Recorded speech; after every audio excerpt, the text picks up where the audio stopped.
Good morning, viewers. It's a new day. Welcome to today's devotion with the Daily Fountain, the devotional guide of the Church of Nigeria Anglican Communion. Invite your family and friends. Get your Bible and your Daily Fountain manual while our devotional leader takes us on today's devotion. Let us pray. Our gracious God, the righteous God, we thank you for another moment of refreshment in your presence. We thank you because your faithfulness, your goodness is ever sure. We thank you because you are with us every time, and every time we gather before you, you always hear us. Thank you for this hour of encounter, because you are going to reach everyone. We bless your name because it is done. For in Jesus' name we pray. Today, Saturday, June 8, 2019. The topic of our devotion is God the righteous judge. Our text is taken from the book of Psalm 7. Follow me as I read. O Lord, my God, I take refuge in you. Save and deliver me from all who pursue me. For they will tear me like a lion and rip me to pieces with no one to rescue me.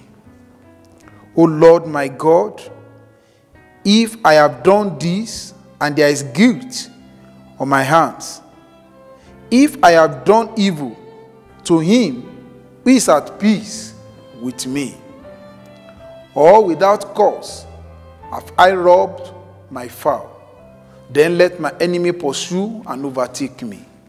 Let him trample my life to the ground and make me sleep in the dust. Arise, O Lord, in your anger. Rise up against the range of the enemies. Awake, my God, decree justice. Let the assembled people gather round you and rule over them from on high. Let the Lord judge the people. Judge me, O Lord, according to my righteousness, according to my integrity, O Most High. O righteous God, who can search his mind and heart, bring to an end the violence of the wicked, and make the righteous secure. My shield is God Most High, who saved the upright in heart. God is a righteous judge, a God who expresses his wrath every day. If he does not relent, he will sharpen his sword, and he will bend and string his bow. He will prepare his deadly weapon. He make ready his flaming arrow. He who is pregnant with evil and conceive trouble give birth to dissolution. He who digs a hole and scoop it out fall into the pit he has made. The trouble he caused record on himself, and the violence come down on his head. I will give thanks to the Lord because of his righteousness, and I will sing to the name of the Lord Most High. Brethren, this morning, as I've said, the topic for our devotion is God, the righteous judge. If there is a concept that had been bastardized in the recent times and has been given a lot of wrong interpretation and application, either in the secular or in the religious circle, one of such concepts is judgment. Many people who are involved in judgment, They don't look inward, but quick at judging others. In today's passage, David's proof of innocency did not stem from pride or refusal to acknowledge guilt, but from the insight that could expect God to help him if he were as guilty as his enemy.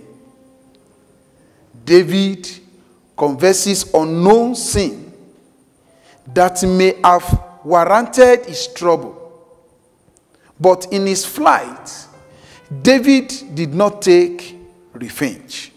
1 Samuel 24. David's confidence of his righteous standing with God moved him to call him to judge him with appropriate punishment. God is a righteous judge of both the righteous and the wicked. His blessing comes upon the righteous and his anger upon the wicked, the unrepentant sinner. It is a fearful thing to fall into the hands of God. So written in the book of Hebrews, chapter 13, verse 31. The good news is that God is patiently waiting for the wicked to repent and turn away from his wickedness. David's prayer is complete. He put himself up for God's scrutiny for putting up his enemy forward for judgment. So let us learn to do likewise. Every judgment we make here on earth, let it be noted that God, the righteous judge, will visit every judgment again and again. So, in all our doing, in all our undertaking, in all our pursuit, let us know that God is a righteous judge. He will judge even the intent of our heart, that which man did not even see, but they are naked before God. And so this morning, let us be careful. I don't know the position and the status that God has put in us. I don't know the resources of the nation, of the community in your hand. God will judge. Everyone is a righteous judge. You can bribe your way out of the worldly judgment. You can influence judgment here on earth. You can determine your judgment here on earth. You can influence judgment to favor you. But God is the righteous judge. His judgment cannot be influenced. His judgment cannot be overturned. His judgment is eternal. So, let us open up ourselves before him. Let us humble ourselves before him and be careful in all our undertakings, as David did, and so that the judgment of God will not fall upon our life. So this morning, the Lord is calling us again so that we will not take God for granted. He will visit everyone with judgment at the right time. So as we are going out, or wherever you are, let us humble ourselves before God. And in judgment, God cannot be overtaken. Let us pray. Our Father, once again we thank you, the righteous judge and the judge of the universe. We thank you for another time of coming to your presence. And we thank you because human judgment can be full of error, but yours cannot be overtaken by any human error. We bless you. We say, be thou exalted, Lord. And so, Lord, we pray that the fearfulness of your judgment will consume everyone. And the passion to do things right, Lord, you will grant unto everyone. Thank you, Lord, because you know you have done it. In Jesus' name we pray. Amen. We thank you for fellowshipping with us today. We invite you to join us tomorrow morning, same time, same station, for another special edition of the Daily Fountain. If you are led to sponsor or support this program, please contact the numbers and email all showing on your screen. Also, subscribe to our YouTube channel at youtube.com/acnntv. Visit our website www.acnntv.com.